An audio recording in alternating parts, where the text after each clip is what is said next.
So welcome.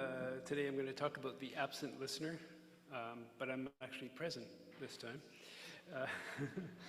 Let's see here. Okay, so maybe if we could bring the mic down a bit. I'll try and project. Yeah. Okay. The absent listener is a. Oh, hang on. I don't have video on for the people. No, for the people to see me. Yeah. Oh, come on now. There we go. Okay. All right.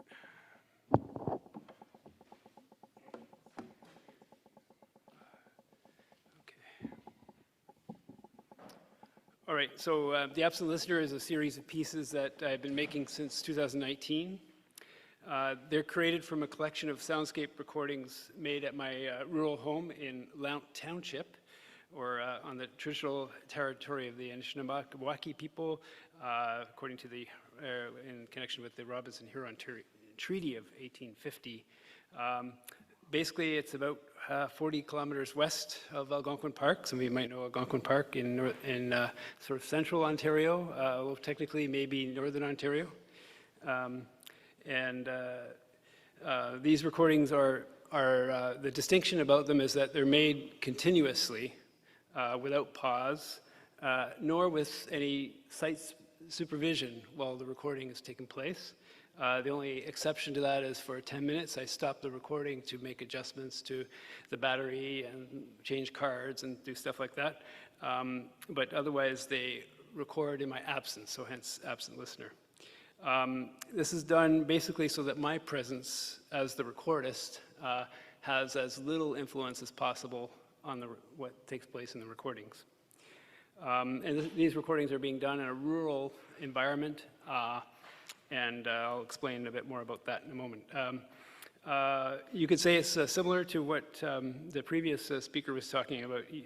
I guess the term I would use is autonomous field recording practice, but she had a different term.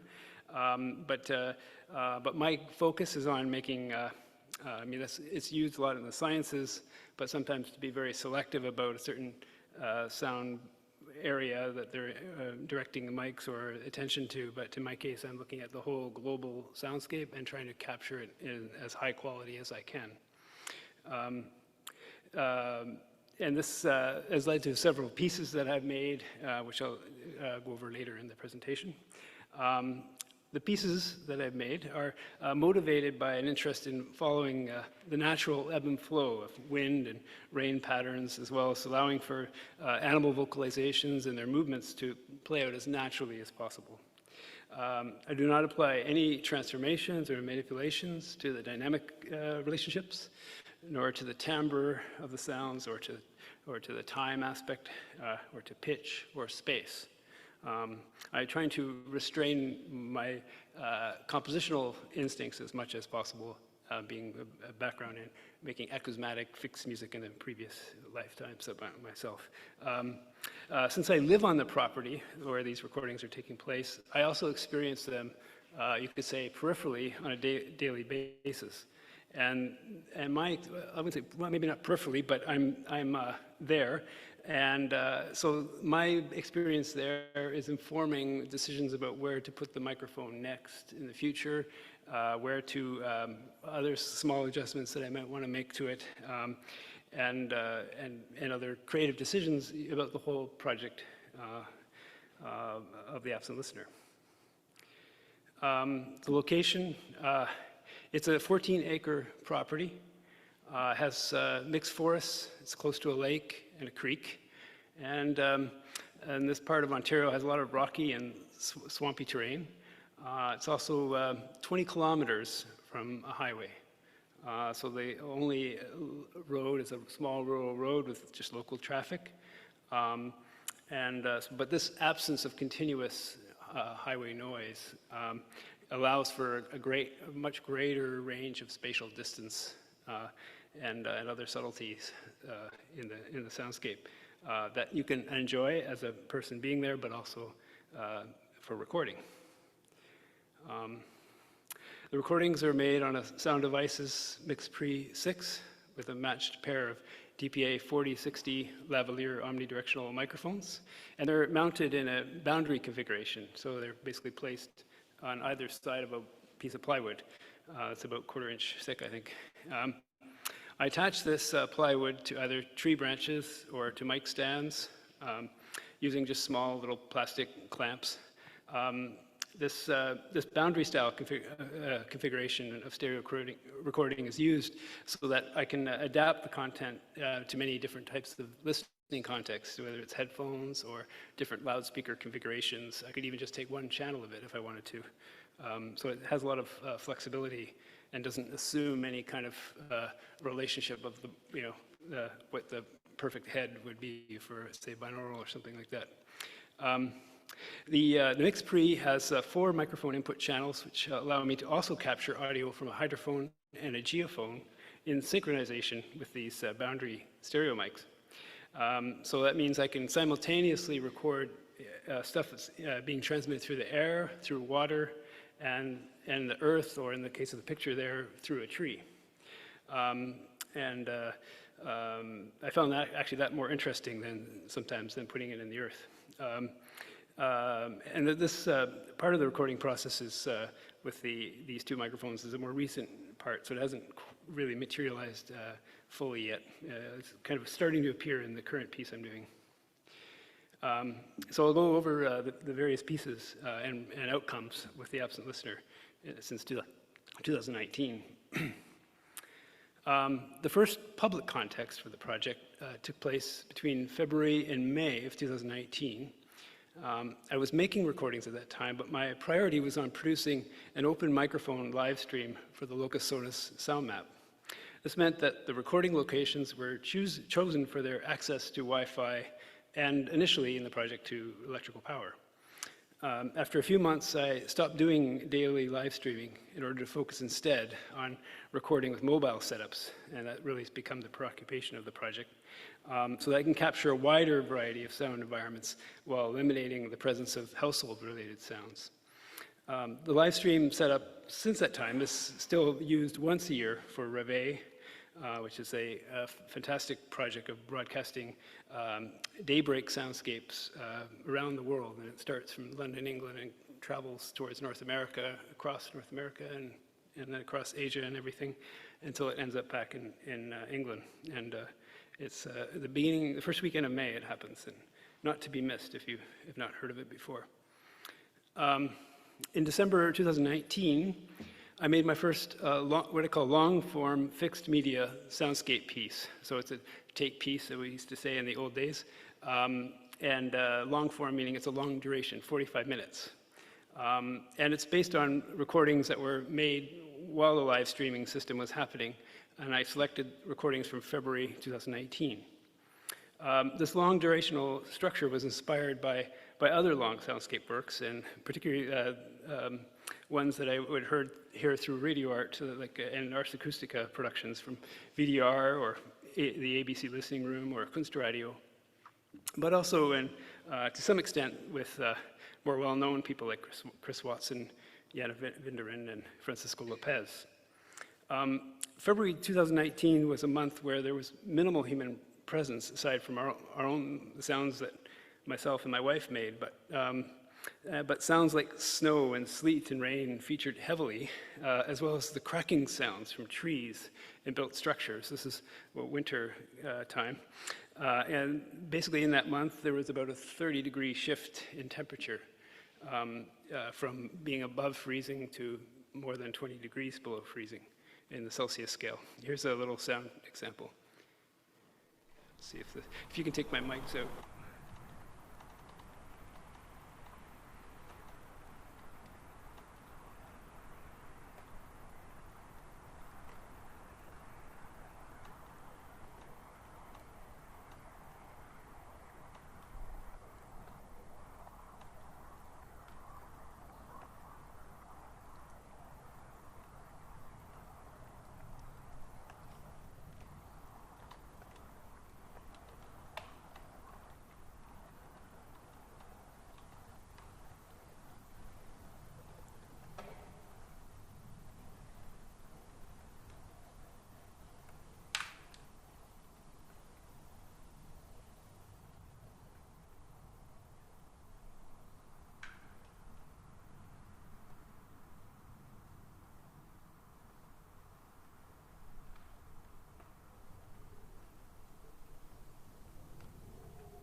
So the second piece in the Absent Listener series is a 60-minute piece that I composed for home listening, or for headphones, you could say. This piece is derived from a continuous 3-day Soundscape recording made about a year later in March 2020, which of course in my area was the start of the COVID-19 lockdowns. The difference between this piece and the previous one is not so much about the lockdowns, but rather it's more a result of this portability of the system now that I had, and I could place the system down at the waterfront and area of the property where I could get closer to a lake. The lake was still frozen at that time, and I didn't have the hydrophones working yet, so, but you still hear, I don't think it's audible in this, it might be audible in the background in this take, but the sound of the lake shifting and changing, which you can hear from the shoreline just acoustically. But what features more in this recording is different birds. I'm not sure if it's a chickadee or if it's a woodpecker, a pileated woodpecker, but they're exploring the microphone. And that type of thing I don't think would happen if I wasn't recording this way. If I was standing there, they wouldn't go near me at all, obviously, and or at least I wouldn't think they would. And also, I wouldn't maybe have captured it at all if I was doing everything according to my personal schedule. And a lot of this project came out of the fact that I was working a lot off the property and was missing being there. So doing these continuous recordings was a kind of, you could say, a kind of therapy, I guess. And another aspect of this piece is I was really looking at kind of influenced by a phonography and trying to really allow the sounds to play out as much as possible and with as little editing intervention on my part as possible.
Looks like I'm running late on time, so I'll move on.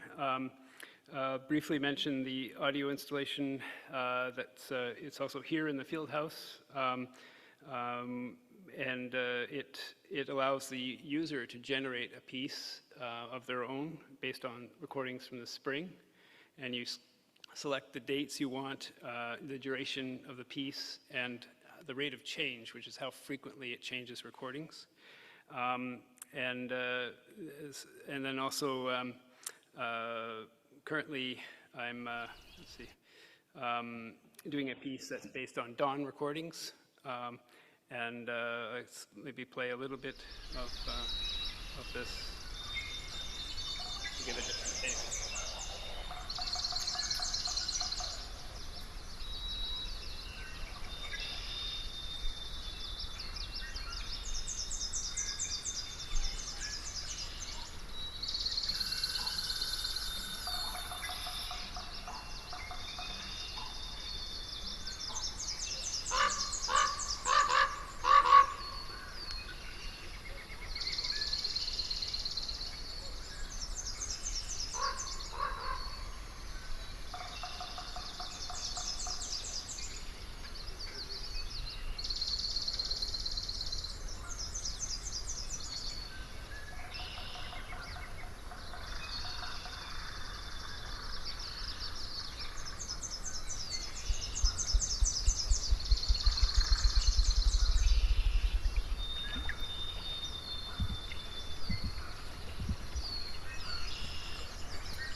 Okay, so I'll move on to conclude.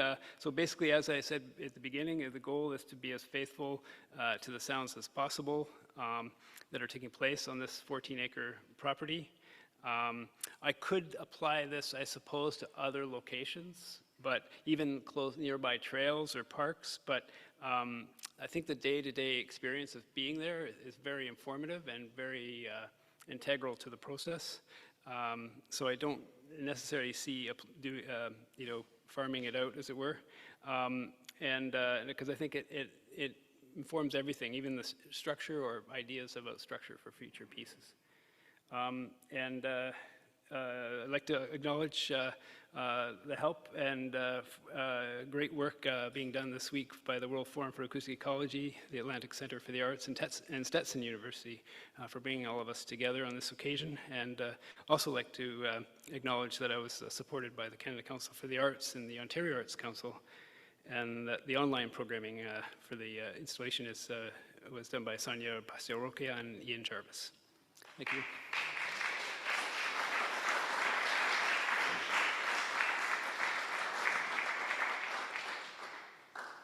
Are there any questions? And then Darren, if you could just make sure to repeat the questions so that people on stage Right. can hear.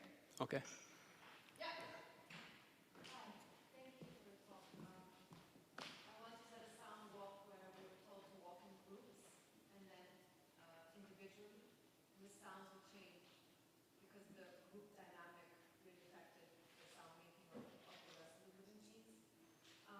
So my question is though about, can you talk about the power dynamics of being absent? Because, you know, if the, so you are absent in order to make the other constantly hearable, which I think is also another way of describing surveillance, or the idea of a panopticon, that you are absent, which is very close to being omnipresent. So yeah, that raises also questions of positionality and consent that were brought up yesterday in the panel discussion. So yeah, I was just wondering, what are your thoughts on the absence part, how that really empowers the person? Okay, so the question was about whether my absence creates a kind of omnipresence, and how this, how my thoughts are about that. That's a good question. I would say that I think that part of this is being conducted on my own property, but yes, there are sounds of other people or other agents in the world that are not part of my household, or as it were. I am conscious about trying to edit out sounds of people, and really am interested in hearing nature. So that's the focus I try to give to it. So before the recordings get used in a piece, they are edited and also this isn't, and I think part of abandoning the open microphone concept was that to me felt a lot like surveillance, in that I didn't have any editorial control over what was being broadcast, and that I was uncomfortable with that level of surveillance. To me, that was surveillance. I think this is a, I think is this. Yeah, it's a kind of continuous photography and then editing from those photographs what you want to share and trying to use taste and discretion in the process. And I think it brings out appreciation of the natural world, I hope, in my area, that by showcasing these kinds of sounds.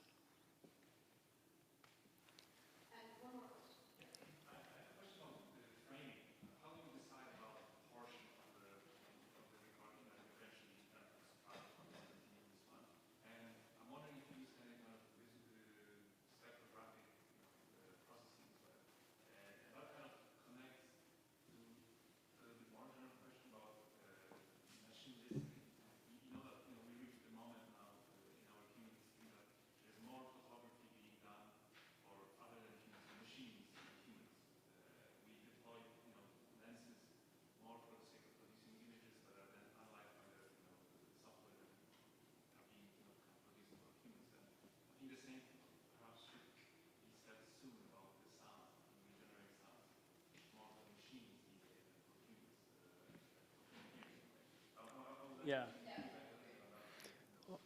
Okay, so the first part you commented about the frame, and then frame as in what duration I guess I choose for selecting, or what my criteria is for selecting things, and then how this plays out in the world of machine listening. The computers are collecting all this data about things, and how that and my contribution to that, perhaps. I'm not a very good programmer, and so I haven't gotten into the AI or that kind of world yet, and perhaps I'll be contributing to AI by the availability of not so much my recordings, because they're not widely available on the internet or anything. They're still kept on a personal hard drive, but the pieces, like anyone's pieces that are online, certainly would, and then also the pieces generated by the public from the installation would exist online, but they only exist on my website, so they're not widely distributed, as it were.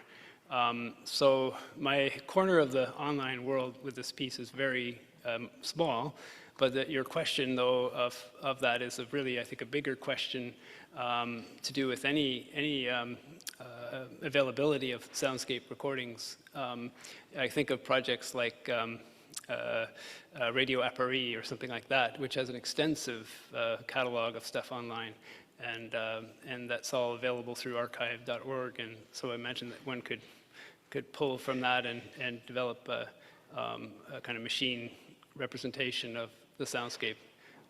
So that would be a good question for Udo. Yeah, so my small footprints might be contributing in a small way, but you know, that's to be to be determined over time, I guess.